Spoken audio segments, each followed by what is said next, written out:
Everyone, it's Josh Green, and today I want to read to you from my book, Hollow Myth.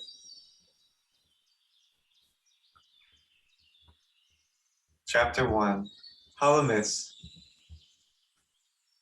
I don't have an answer for why I am alive, or for what purpose I am alive, and according to the Pew Research Center as of 2015, this view was shared by 1.2 billion people internationally. People around the globe are embracing their ignorance and willingly live in uncertainty. We watch the great religions of the world fizzling out like a 4th of July sparklers. And what remains for us is speculative spiritualism and half-hearted ceremonies. As someone has been repressed by mythology, i.e. Southern baptism, as we all, i.e. religion, cultural norms, etc., my teenage years were a reaction against my culture. Now that I am an adult, I wonder, should I stand by and let these myths die? Or should I take cuttings from the best trees of my childhood and grow a new cultural orchard? I think the orchard is the best option. Even though I have mercilessly picked apart my traditions, I believe I still don't understand the full extent of how vital these mythologies are. Western painting is one of these great mythologies of my childhood. My first interactions with art were through art history textbooks of Renaissance and European painting. Through my classical painting education I received in Italy, I made contact with these art histories and absorbed the traditions which now live through me. As a classical artist, I will be deciding what aspects should live and should die. In my art practice, I have taken my choice of clippings from Western painting and I am growing them in the soil of contemporary thought and experience. Somehow the old tradition still speaks to me in modern times. The frescoes of Piero della Francesca can hypnotize my modern eyes. Look around at this transitional world we live in. Crucifixes hang in museums. My angels are orbiting satellites beaming down messages to my smartphone. On rockets, modern man broke into the heavens, writing flaming science, and found no gods in the sky, only a cold abyss. Humanity is its own god, and artificial intelligence is our man. I no longer live in fear of a god. Instead, I cope with my uncertainties. And as the gods of this earth, sadly, we have found ourselves to be quite cruel and negligent. What mercy have we shown the animals, and with nonchalance have we trashed this Eden.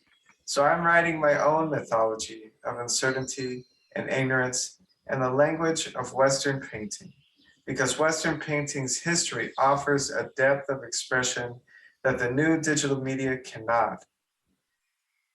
If a photograph is worth 1,000 words, a painting is a direct window into the mind, and my thesis exhibition, Hollow Myth, is just that, a window into my mind. The ambiguities of these paintings are an expression of my own experience, my experience of living in a time of hollow myths. The crucifix no longer has a soul. I just see empty plaster hung on a wall.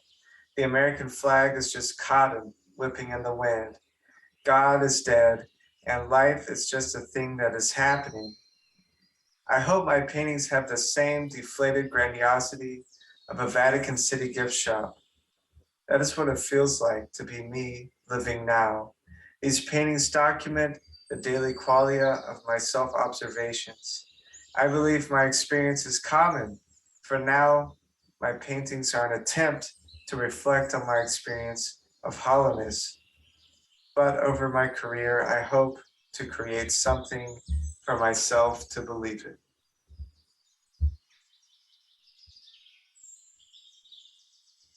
Chapter 2, The Painted Space. A bipedal animal smeared campfire charcoal and wet river clay onto a cavern wall and began recorded history.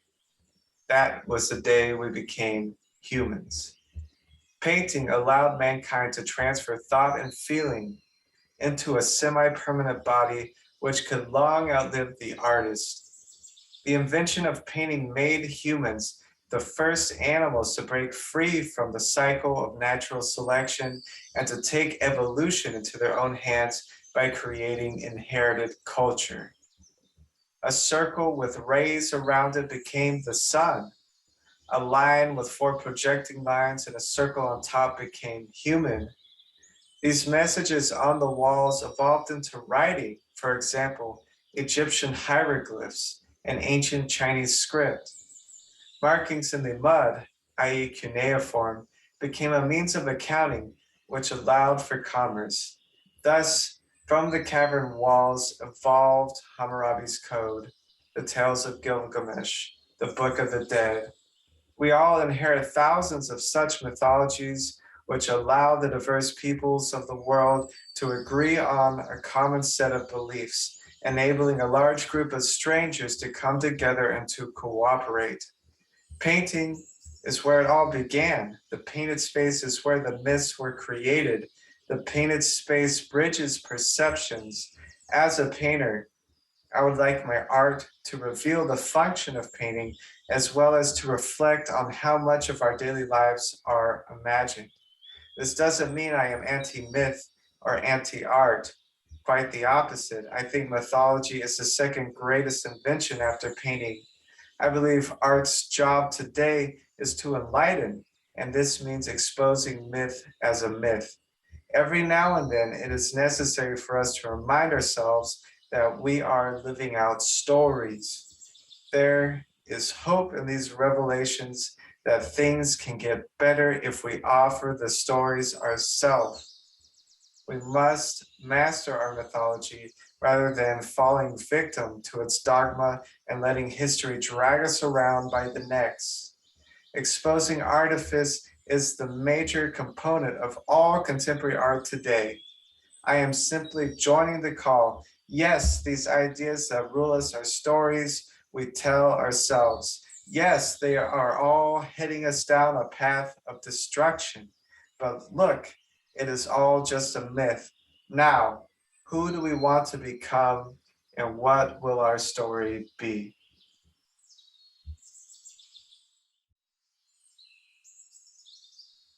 Chapter 3, The Artifice of Perception. The practice of painting has shaped the way I experience the world. The long hours I've spent observing an object and the many attempts to accurately represent my perception of that object has revealed to me the artifice of my perception. I found that to achieve a convincing illusion, one cannot simply copy what they see. We actually see very little, and because of this, painters take all kinds of shortcuts to achieve an illusion. Look at the blurry paintings of Velázquez. Somehow his figures seem realer than the people in the room. To the untrained eye, a Velázquez up close looks like puerile scribbles and smudges. And from 15 feet back, the perfectly placed brushstrokes transform into air, light, form, and soul. Velázquez has grasped vision, and instead of painting in prose, depicting every detail, he paints in a poetic shorthand. These are the secrets of the craft. Just like a good magician, a good painter can lead our attention and make us believe in an illusion. The light reflecting off an oil painting can never equal the intensity of light, i.e., value range and color intensity in nature. But somehow the trompe-l'oeil painter manages to fool us. Over the course of my realist training, I learned how to dissociate light from vision, meaning how not to see things, but to see the shape of things. Our vision is an intricate mosaic of shapes containing specific color values. If I can copy the exact shapes and their color values, I can make you believe in an illusion. Even more convincing is accurately expressing the edges of those shapes on a spectrum of hardness and softness.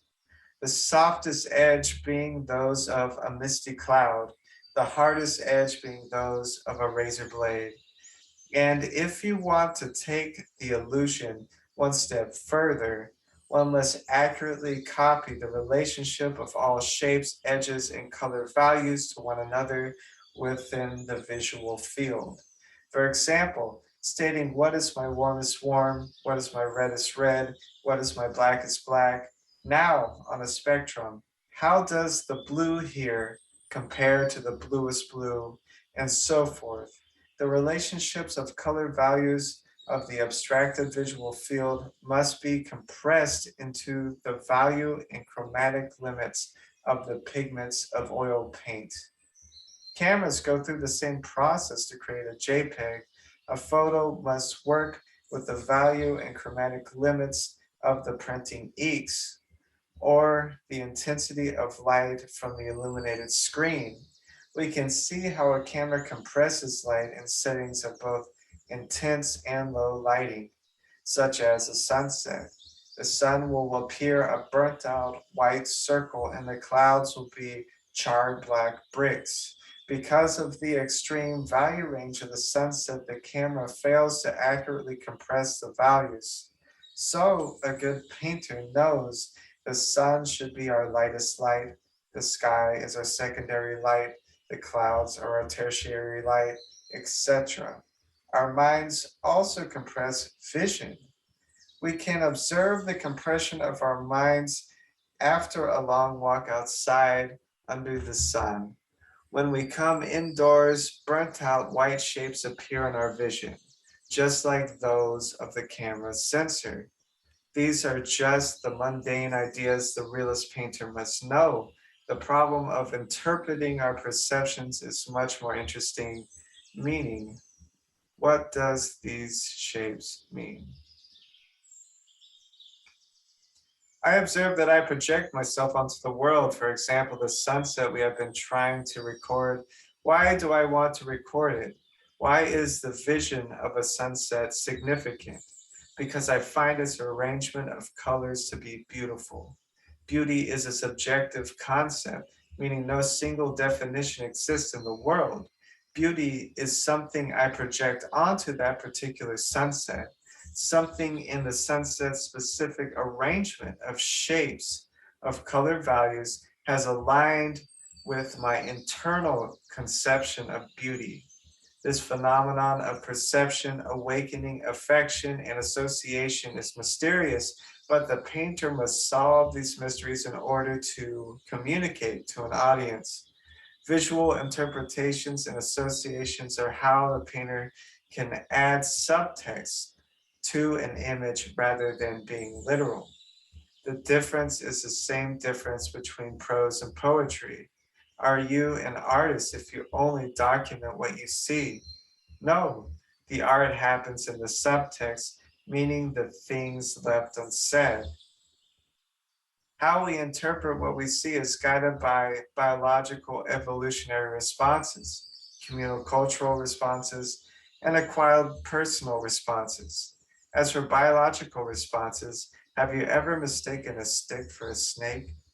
Before you have even become conscious of the stick, the mind has you leaping in the air from fright. As for cultural responses, can Americans view a painting with mainly reds, whites, and blues and not related to their nationality? And for personal responses, I can't ever see a flicker of light on water and not think of my childhood home. The intricate textures of my perception are what fascinates me, and painting allows me to explore that texture in depth. Through examining the texture of my perception, I can discover myself through the external world. Now, if a painter manages to actually figure all this out and is able to use this knowledge to communicate through paint, what then should one say with it, and why say it through paint? As a Westerner, the genre of Western oil painting requires a certain type of looking from me. Western painting is a grand stage that demands serious consideration. I am using this pre existing mythology to my advantage. Maybe we could think of it this way: painting is Christianity, and digital art is Scientology. Most people don't take Scientology seriously because there is no history behind it. So, in a painting, the viewer knows, yes, you are lying to me, but because of my ingrained culture, I am willing to suspend my disbelief. Whereas with the genre of animation, the viewer thinks, yes, you are lying to me, but I enjoy fantasy. Painting is ingrained in our psyche, and it demands respect. Culturally, painting is also an old art form which asks us to spend time with it, like a novel. Unfortunately, modern man shields their vision of the painting through the screen of their iPhone and quickly converts it into a comfortable digital space they are used to. They don't want to give in to the demands of this ancient authoritarian. Painting for them is a brief moment lived and documented. They aren't willing to confront the challenges of abstract thought and opinion formation. For them, images exist as a brief dopamine dump, an escape from boredom, a comfortable distraction. When we view a painted space the proper way, we are entering the greater realm of philosophical imagery, a world we have been creating for centuries. We must confront this silent pain and its ambiguities, and we must resolve these ambiguities for ourselves. In this way, it is conversational. An opinion is presented and considered, and a personal opinion is then formed. The painted space is different from the photo space or the video space. We have separated it out in our minds. This platform is the main aspect of Western painting I want to keep alive and the primary reason I create oil paintings. I also want to keep its intimate tradition of craft and the piercing observation of realism. What I will let die is the legacy of white supremacy, propaganda, and its dogmatic aesthetic. Unfortunately, this European painted space will always carry the baggage, but my hope is that it will one day become a global space for all to enter and expect themselves. Artists like Kehinde Wiley have taken on these aspects of the tradition and are now making an entry point for BIPOC people. Kehinde has taken his cutting and is growing a new tree of culture. The contemporary German painters have used Western painting as a way to reflect on their past. Nazism used the weight and authority of Western painting to support fascism. They created a genre of painting called socialism as a means of propaganda. Artists like Gerhard Richter, Anselm Kiefer, Sigmund Polk, Georg Baselitz all grew up in post-war Germany and were trained in social realism. These artists have since transformed this language of social realism from propaganda into visual philosophy to help their people navigate and conceptualize the weight of their past. I like to think Germany could not be what it is today without their paintings. This type of self authoring mythology is what I hope for the future. These deep seated cultures can be a tool for change and evolution. Let's work with what we have and nurture it rather than executing it. This is the job of contemporary artists and philosophers. They are the ones who are rewriting mythology to guide the present. Our lives are the stories we tell ourselves. Most people don't realize the power to rewrite their own stories. I want to call attention to this by showing the artifice of our perceptions through Western realism. I hope my paintings can demand a moment of meditation. My imagery asks the viewer to observe their ability to deceive themselves by showing the strings, wires, and projections. It is a direct metaphor for what we do every moment of the day. We all possess this incredible ability to imagine and to project ourselves onto the world. We are all so good at it that we completely believe in our illusions and the characters we play. All the seams, wires, and strings and props of our perception are perfectly hidden from our viewpoint. Only in rare moments of great disruption do we see the seams in our story and in history. Chapter 4: The Tremendous Joy of Simply Being. For the past several years, my mind has explored the nooks and crannies of existentialism. I have found these mental spaces lately to be inhospitable, and I'm beginning to take my therapist's advice: don't stare at the sun or at death. I have run myself ragged trying to understand the hows and whys of life. As well, I have attempted to understand my life and my experience. I can't. I'm just a fool on stage with no idea who I am or what the hell this is all about, just like everyone else. I have pursued self-improvement, education, therapy, medication, and on without any great enlightenment. And after a year like 2020, I think all of us are worn out from the abundant fear and stupidity of the world. I don't have any big concepts for change. I have no idea what will make things better. But after all this nonsense, I believe I've arrived at a compelling perspective. Things are. No hows and whys about it. Things are, and it's fascinating. Painting is a medium that takes me deeper into the way things are and the way I am. I observe the stream of my perception through a painter's eye. For example, the quiet joy of shapes of light projected onto the walls from the window, the burning red of a fall leaf, the gentle sway of grass in the wind, the flickering images I conjure when I daydream, the specific mood in someone's eye, the dance of light on moving water. It's all incredible and just is. I want my painting practice to be like everything just is. Chapter 5, Innate Studio Practice. I had studied all summer before I moved to Alfred, New York to begin my master's. I had organized all of the concepts I thought I would be making art about into concise ideas. I even planned several paintings. So when I arrived, I did make art about those concepts, and the paintings were okay. There came a point when I gave up on my ideas, and for the first time in years, I made a massive, unbelievable mess. I started pouring plaster directly onto the floor and throwing pigments onto it. I slung stain oil around like Jackson Pollock. I worked like this for months, and my dirty footprints lined every hallway.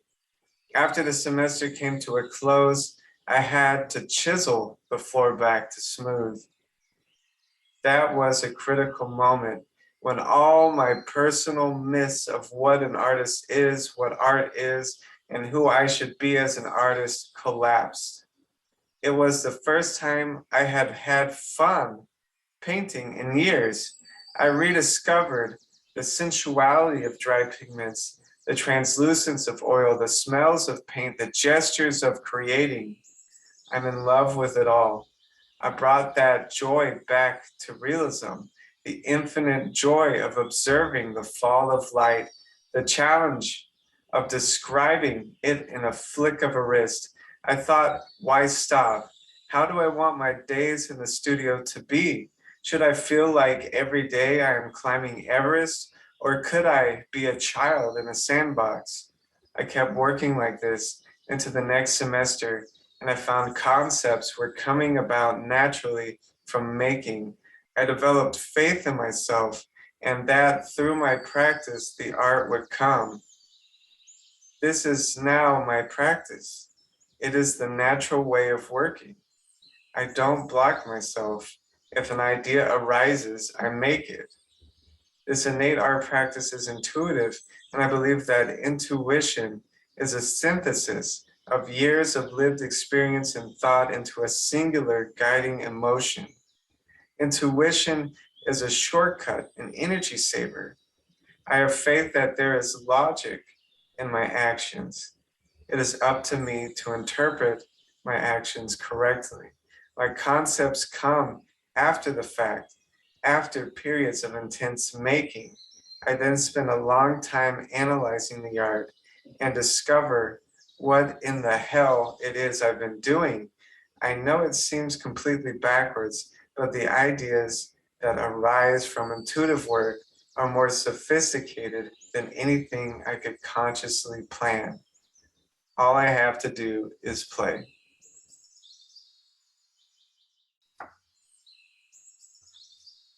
Chapter 6, My Studio Practice, Automatic Studies. The first phase of my art process begins by finding an image through studies.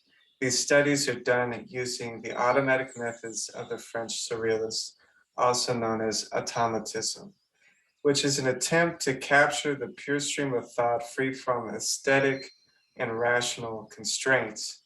I use these methods because they allow for my imagery and concepts to evolve. I hope that each painting can be a new exploration under the umbrella of my thesis. Automatism also reflects my current mental state, which become entangled with each study.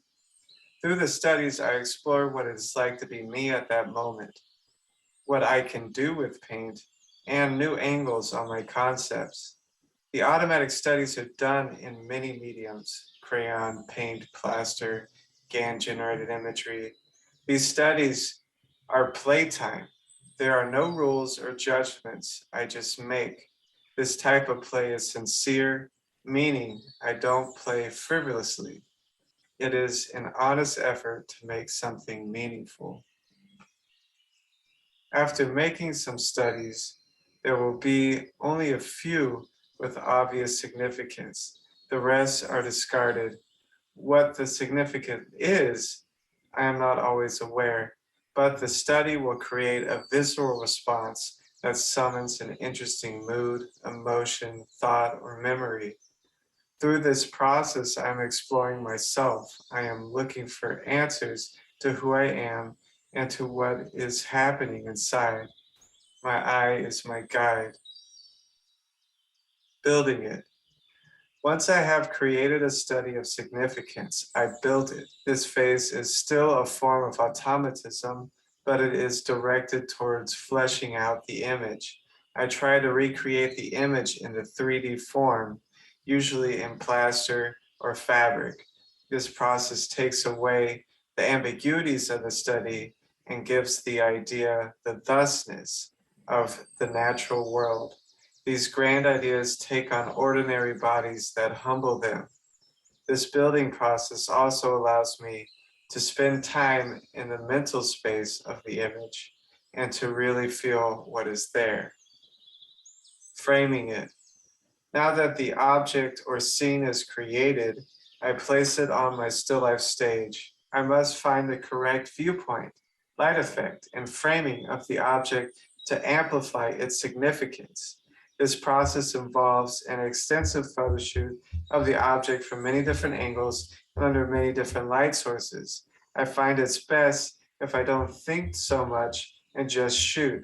When I have taken a significant number of photos, I scroll through them on my laptop. Usually there will be one or two that make a statement. These images pass on to the next step, editing it. Those few images that made the cut now go through the final round of the beauty contest. I upload and edit the photos in Photoshop. First, I perfect the light effect and the color balance, and then I go on a journey with them. I throw in unexpected colors, I edit things out, digitally paint on top, etc. I do this because the photos don't always translate into paint. I must make it an image that suits paint, and also I can take big risks in Photoshop with no consequences. This thorough process lets me decide what exactly I want to say with my painting. Grounding it. Now that I have decided on the image and its scale, I begin building the canvases or wooden panels I will be painting them on. This phase of the process allows me to prepare my mind for making the image. It gives me time to let the image sink into my psyche. I can plan each step of the painting in my mind and hold it there.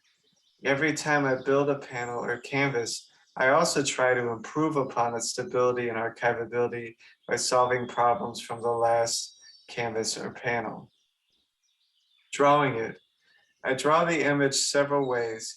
either through freehand drawing or through scaling it up through grids. I begin the drawing in charcoal and then I move into paint. This underdrawing consists of proportionate contour and shadow lines. I solve all the proportions in this stage. Painting it.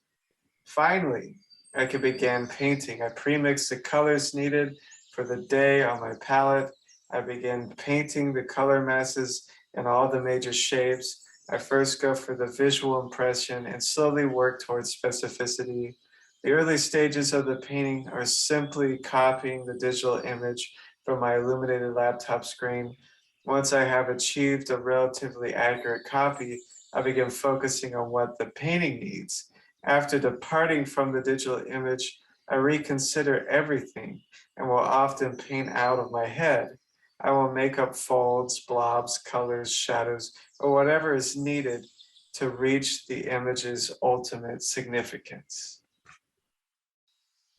Chapter 7: The Theater of Perception. I have never seen the actual Dream of Constantine by Piero della Francesca, but the printed image was strong enough to hold my attention for many years. The yellow and red tint illuminated by the swooping angels haunted me.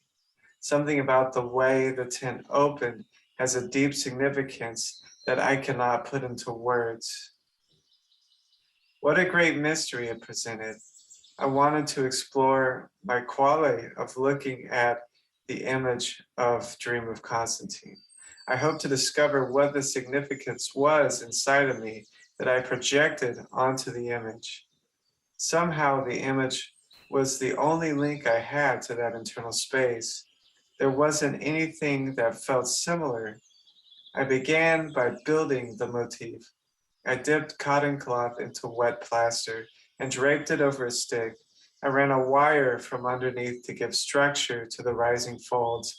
I cut a slit up the center. Once it dried, I hung it on my still life stage and I projected the image of the fresco onto it. You see, this is what I had been doing in my head, projecting inner significance onto something real. And now I had brought that internal process into the physical world so that I could observe it externally. But now that the sculpture and projected image was before me, I thought, here it is, the stage of my perception, the grand theater of my head. This needs to be a painting. And by painting, I will further abstract the experience by attempting to translate it into a philosophical image. This layering of reality, projection, and translation is exactly what I'm doing all day in between my green eyes. Chapter 8: A Fool on Stage. All the world is a stage, and all the men and women merely players. This quote by Shakespeare is another artifact of great significance to me. It cuts straight to the core of my fears and experience. I wanted to penetrate this idea, so I made a painting about it. The word persona in Latin means mask, and also a character played on stage. It is the root of the word person and personality. Sometimes I have many personas for the different circles of my life. It is not always appropriate to fully show myself. I must edit and read the room, as we all are doing. And the ones who cannot do this suffer socially. So why not begin this project by building a persona? Luckily enough, I had a friend who was willing to lend me her face for the project. I cast her face on the lunchroom floor and algined it with a plaster mother mold. After a careful peeling of it from her face, making sure not to remove her eyebrows and eyelashes, I cast severed personas in plaster. I submerged a string into the back of them so that it could hang from the still life set. And suddenly, there I was, a face of eggshell white, sleeping, simultaneously full and empty. The sacred persona, the lead role in the story we tell ourselves, hollowed out into a cold shard of plaster. I love its absence, an absence that allows the mind a space to fill. The absence I am after is a feeling of entering someone's messy room without them being there, the feeling of looking at a corpse, the feeling of turning around a street corner and suddenly being completely lost, the feeling of looking into a Greek bronze's empty eyes, the feeling of standing on ruins, the feeling of walking through hurricane wreckage. It is harsh, lonely, mysterious, and strangely beautiful, a deep and unexpected beauty. I suspended the persona over the fabric draped stage, which became a bed to dream a life on. I needed it to be ordinary, and thus, and beneath her, I placed the world, a radically simplified world of cut up cardboard slapdashed together and glowing a synthetic green.